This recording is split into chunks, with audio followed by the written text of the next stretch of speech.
I screamed. When I opened the freezer at -4 degrees Fahrenheit, there was my 6-month-old daughter, whom I had entrusted to my husband. I hurriedly picked her up, placing my hand on her cheek. Her face was cold, and I couldn't hear her crying. At that moment, I collapsed right there. Why has it come to this? I contacted my husband, and he nonchalantly claimed that our daughter was still doing well. Liar. I decided to investigate the man who had deceived me and subjected our child to such a fate. What I discovered was beyond belief. Filled with rage, my resolve was clear: I would bring hell upon my husband. My name is Olivia. I met my husband Michael, who is 5 years older than me, in the roles of a restaurant's owner and a customer. The restaurant near the publishing house where I work was a frequent gathering spot for my colleagues and me. Michael was always busy working in the restaurant, and I found myself admiring his hard work. Fate brought us together, and our relationship blossomed. We got married when I was 34, starting our new life together in the upstairs residence of the restaurant. Shortly after moving in, I discovered I was pregnant. Michael's joyful reaction was priceless. Is it true? Olivia, you did it! I'm finally going to be a dad. Throughout the pregnancy, we eagerly awaited the day we would meet our child, sharing ultrasound photos from each checkup. After working almost until the last moment, I gave birth to our daughter, Mia.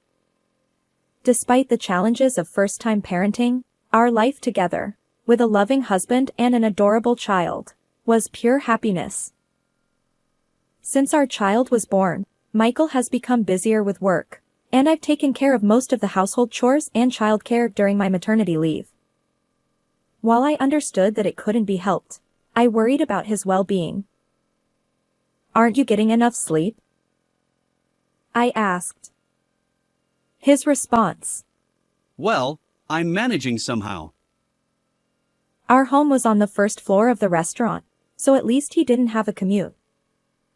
However, during this time, there were plans for a new shop, and he would leave every day for meetings, returning late at night. Additionally, he visited other restaurants with employees to develop new menu items after closing his own shop. Mornings were a rush, as he'd sleep until the last minute before preparations began. Unfortunately, this busy schedule left him with very little time for Mia. "Hey, would you accompany me tomorrow on your day off to buy some children's clothes?" No way. I'm tired. Can't you let me sleep on the day the shop is closed? My husband's fatigue from work seems to have affected his mood. When our daughter wakes up in the middle of the night and fusses, he yells, Enough. Make her stop crying. Not only that, but in his frustration, he throws nearby objects at us. I tried to reason with him, saying, "Mia is still a baby. It can't be helped." But he wouldn't listen. Finally, he snapped. Enough already. I'm going to sleep at the shop. With those words, he stormed out of the house. I keep telling myself that once things settle down with the new shop, maybe Michael's feelings will change. However, as our daughter reaches 3 months old, nothing seems to have improved. At that time, I received a message from my best friend. She was getting married at a resort location within the United States in 3 months, and she wanted me to attend. Although I explained that it might be difficult, she insisted and even asked me to give a speech. Leaving Mia with Michael would be impossible, I thought. My parents lived far away, and it would be a hassle for them to come. Meanwhile, Michael's elderly parents lived nearby, but I hesitated to ask them to take care of our baby. I'd love to see the bride and celebrate, but I sighed as I looked at the invitation. Just then, my husband approached, glancing at what was in my hands. A friend's wedding? He asked. Yeah. I replied. It's in 3 months, but with Mia, I'm considering declining. He said, returning his gaze to his phone. However, a few minutes later, my husband approached me again. Go ahead and attend. I was taken aback. What do you mean? I asked. He replied. The wedding. Since I'll take a break from the shop and take care of Mia, you should go. His unexpected suggestion left me speechless, and I couldn't respond immediately. Are you sure? Even though it's a resort location within the US, it's quite far, and if something happens, I won't be able to return quickly because of the flight. I expressed my concerns. But he reassured me. It's okay. Take a break once in a while. Thank you. I had honest concerns about my husband, who hadn't been involved in taking care of our daughter much since she was born, being able to handle it alone for several days. However, I didn't want to dampen his enthusiasm, so I swallowed my words and asked him to do it. Over the next 3 months, I carefully taught Michael how to take care of Mia, considering his schedule. And on the day I departed for my friend's wedding, take care. Yeah. Leave it to me. Have a great time. I entrusted our daughter to him and left home as planned. However, upon arriving at the airport, an announcement informed me that the flight was canceled due to sudden bad weather. I contacted my friend to apologize for the last-minute cancellation.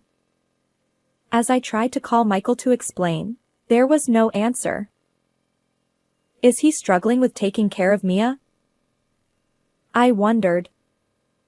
Imagining that scene made me feel somewhat amused. I decided not to bother sending an email, assuming he wouldn't have time to read it, and returned home. When I arrived home, drenched in the sideways rain, neither my husband nor our daughter was in the living room or bedroom. Yet, considering the stormy weather, it seemed unlikely they had gone out. Since it was the shop's scheduled day off, I ventured downstairs just to be sure. The atmosphere there was eerily quiet, and I couldn't sense anyone's presence.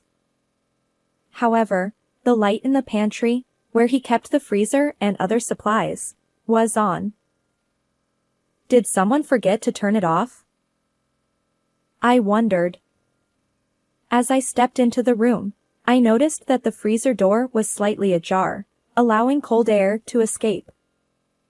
Concerned about the perishable items inside, I decided to check. When I opened the door, I screamed. I was met with a chilling sight. Our 6-month-old daughter, Mia, placed in a basket and stored in the freezer at a bone-chilling -4 degrees Fahrenheit, I immediately pulled her out and held her close. Mia,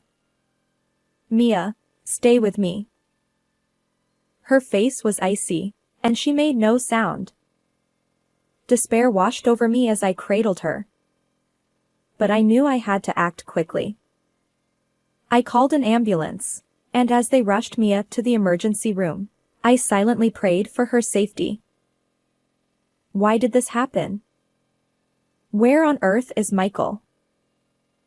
I called my husband repeatedly, but each time, it went straight to voicemail without connecting. Frustrated, I decided to test the waters by sending him an email, intentionally asking about our daughter's well-being.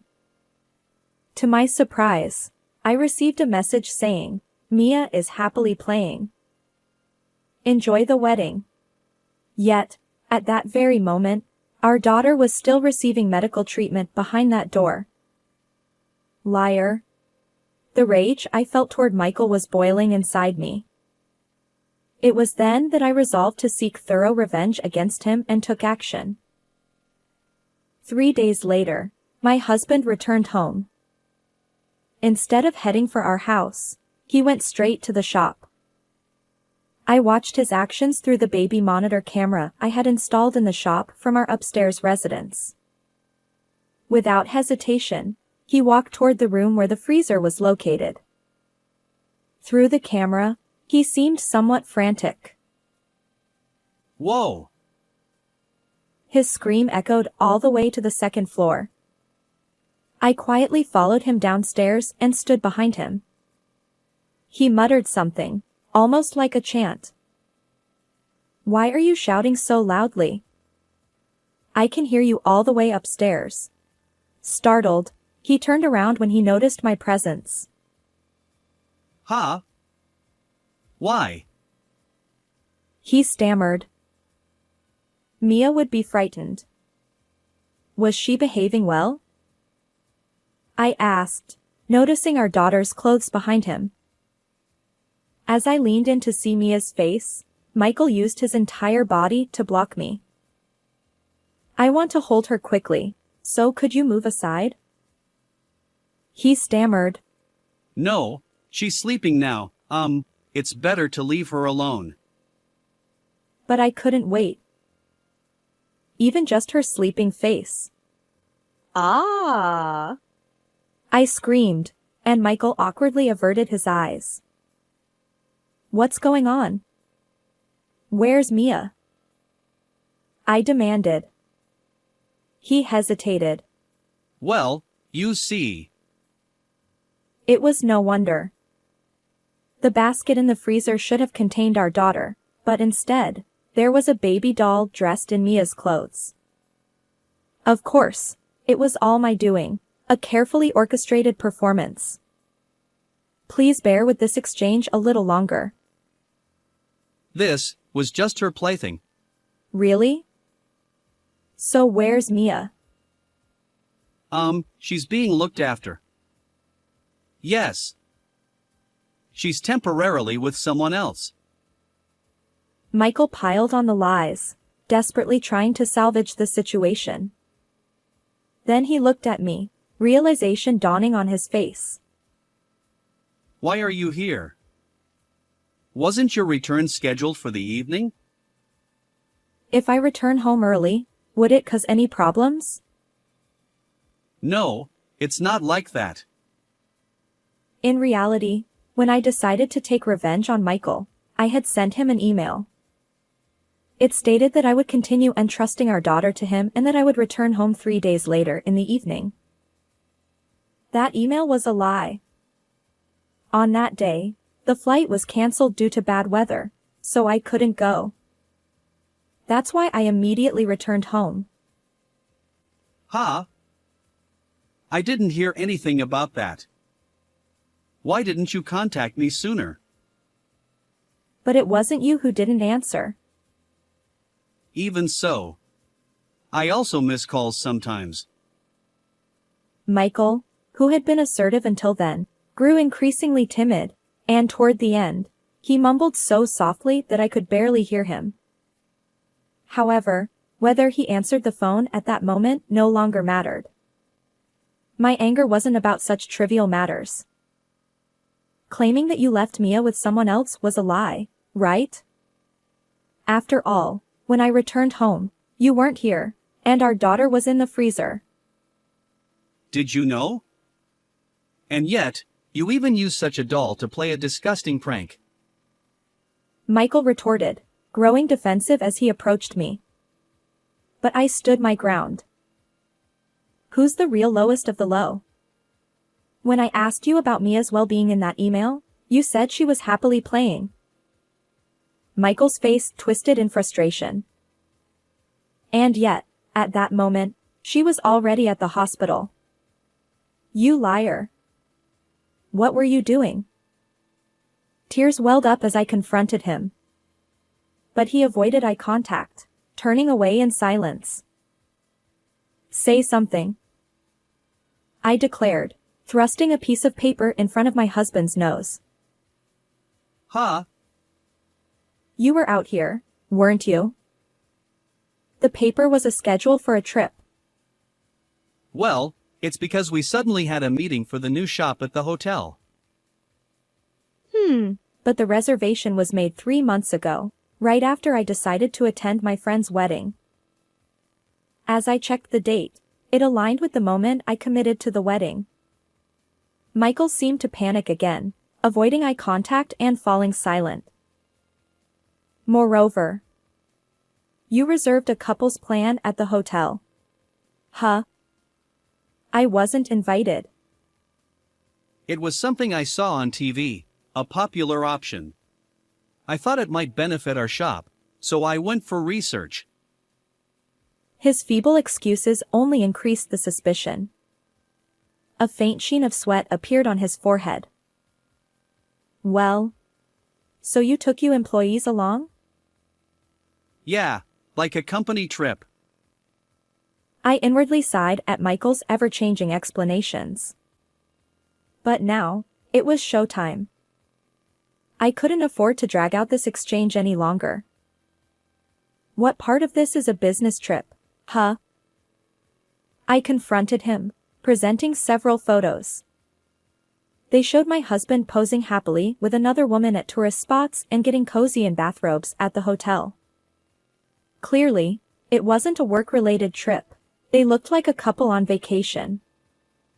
Michael pulled out his phone, glancing between the photos I'd handed him and his screen, looking flustered.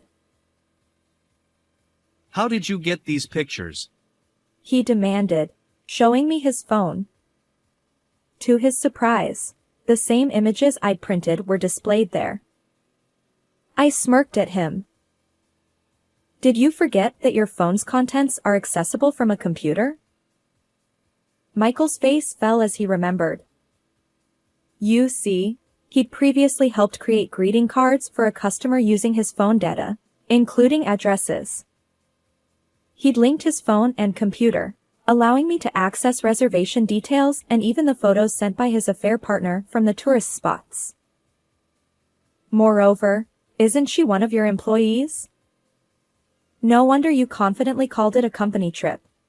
Michael's affair partner was indeed a 28-year-old woman named Sophia, who worked at his restaurant. To think I was being cheated on right under my nose. Honestly, it's quite shocking. It's hard to see what is under your nose. Michael tried to deflect with a joke, but there was no sign of remorse. I had no lingering feelings for a man like him. I can't forgive what you did to Mia more than your infidelity, I declared. Well, if you've already found out, there's no helping it, Michael retorted, wearing a defiant smile. I wanted to be with Sophia, and I planned to divorce you. As for child support, well, that's another matter. Paying for Mia is a bit much. He seemed reluctant to spend unnecessarily on child support. That's when he saw me agonizing over attending my friend's wedding. Michael had an idea. If he got rid of the daughter he was watching, all problems would vanish. So that day, he locked Mia in the freezer and set off confidently on his affair trip. His plan was to handle it before I returned home and find a clever excuse for her death. Well, it's all ruined because of you. I felt nothing but disgust as he grinned. So where's Mia? When's the funeral? What are you talking about? I'm asking about her. What happened to her? Michael's frustration was evident in his tone. Mia is fine. Right now, my mom is with her at the hospital.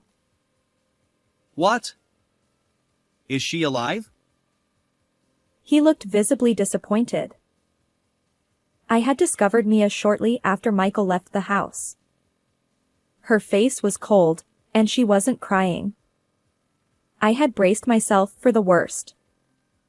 But while waiting for the ambulance, Mia opened her eyes, yawned, and cried loudly. It seemed she had slept soundly even in that situation. The hospital conducted thorough tests, but there were no abnormalities. Considering her young age, just 6 months, they decided on a slightly longer hospital stay. The freezer had been slightly ajar, and I found her soon after Michael's departure. Mia's survival was a combination of luck, her age, the short time she was inside, and the fortunate circumstances While I can say this now that she's safe, I'm still amazed by Mia's resilience. How she could sleep soundly anywhere, undisturbed. I'll report this incident to the police, I declared. Huh? Why? She's safe now, so what's the problem? Upon hearing the word police, his eyes widened, and he looked flustered. That's not the issue. What you did could have cost our child's life if things had gone wrong. Damn it. Why didn't the plane fly? If you had attended the wedding, my plan would have been foolproof.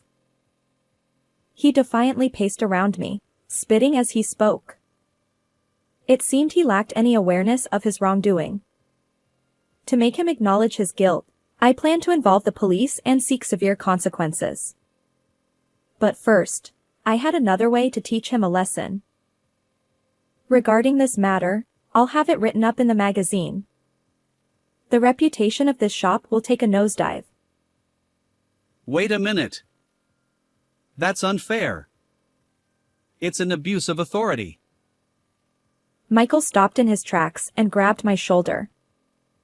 But I shook off his hand with all my strength. I'm just doing my job. You may have forgotten, but I used to work for a publishing company, responsible for the magazine section. Before we got married, I frequented my husband's restaurant, which was delicious but not yet popular. So, I wrote an article introducing it in the E-Reporter's Hidden Gem Restaurants section, and it quickly became a thriving establishment. Well, that's how I ended up being appreciated and eventually dating and marrying Michael. My husband knows the impact of being featured in a magazine, so he's quite anxious. I've come this far, and I even have plans for a new branch. If there's a review like that, our sales will plummet, and I'll lose all credibility. It's not something I know about. But if that happens, our livelihood will suffer.